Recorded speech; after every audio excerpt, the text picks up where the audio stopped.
Hello বন্ধুরা, তোমাদের সামনে একটা নতুন জিনিস নিয়ে এসেছি। আচার না আমের আচার, টক আচার।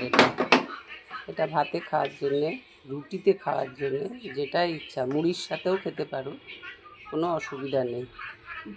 হ্যাঁ, গোটা আমটাকে ছাড়িয়ে গ্রেট করে নেওয়া হয়েছে। গ্রেট করে নিয়ে নুন হলুদ মাখিয়ে এটাকে দুদিন রোদে দেওয়া হয়েছিল, জলটা যাতে শুকিয়ে যায়।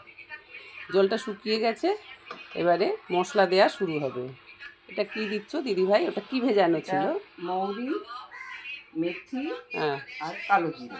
মৌরি, মেথি, কালো জিরে কিসে ভেজানো? ভিনিগারে ভেজানো। ও, এটা ভিনিগারে ভেজানো। জল চলবে না কিন্তু এতে, জল দিলে আচার নষ্ট হয়ে যায়। ভিনিগারে ভিজিয়ে রেখেছিল মৌরি, মেথি আর কালো জিরে, এই তিনটে জিনিস ভিনিগারে ভেজানো ছিল। ওই দুদিন মতন ছিল ওটা ভেজানো। হ্যাঁ, এই আমটা যেদিনকে গ্রেড করা হয় সেদিনই ওটাকে ভিজিয়ে দিয়েছো ভিনিগারে। আর তোমরা এটাও ভিজাতে পারো, আমের রস জুসটা যেটা বেরোয় সেটার মধ্যেও ভিজিয়ে দিতে পারো। জলের মধ্যে ভেজালে কিন্তু আচার নষ্ট হয়ে যায়। এবারে কি দেবে দিদিভাই? হলুদ নুন তো দেয়া আছে অল্প, হলুদ নুন দেয়াই আছে, তাও আবার একটু হলুদ আর লঙ্কার গুঁড়ো। হলুদ আর লঙ্কার গুঁড়ো আর একটু দিচ্ছ, দেয়া আছে হলুদ, তাও একটু হলুদ আর লঙ্কার গুঁড়ো দিচ্ছ। আর এটা কি? সর্ষে গুঁড়ো।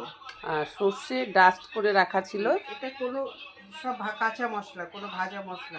এটা সব কাঁচা মশলা রোদে দিয়ে রাখা ছিল, সেটাকে ডাস্ট করা। ওর মধ্যে কি কি আছে? সর্ষে আছে, ও শুধু সর্ষে, কালো সর্ষে আর সাদা সর্ষে মিশিয়ে দেয়া ছিল। ওটাকে ডাস্ট করে নিয়ে এটা মিশিয়ে দেয়া হলো। এরপরে কি দেবে এতে? এরপরে সর্ষের তেলকে ফুটিয়ে নিয়ে তার মধ্যে একটু হিং, মানে 2 কেজি আচার আমে হাফ চামচ হিং। তাহলে বন্ধুরা তোমরা কি শুনলে?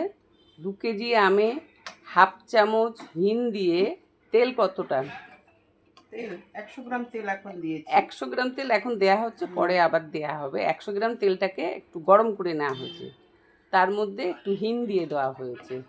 হিং দিয়ে এইবারে ওইটাকে আমের আচারের সাথে মিশিয়ে রোদে দেয়া হবে। আবার কদিন রোদে দিতে হবে? রোদে দেওয়া হবে, তারপরে আবার তেল একটু গরম করে ওর মধ্যে দিয়ে বয়ামে দেওয়া হবে। এগুলো মাখিয়ে নিয়ে একদিন রোদ খাবে, তারপরে আবার তেল গরম করে নিয়ে তেলটাকে দিয়ে মিশিয়ে কাঁচের বয়ামের মধ্যে ঢুকিয়ে রোদে দেবে।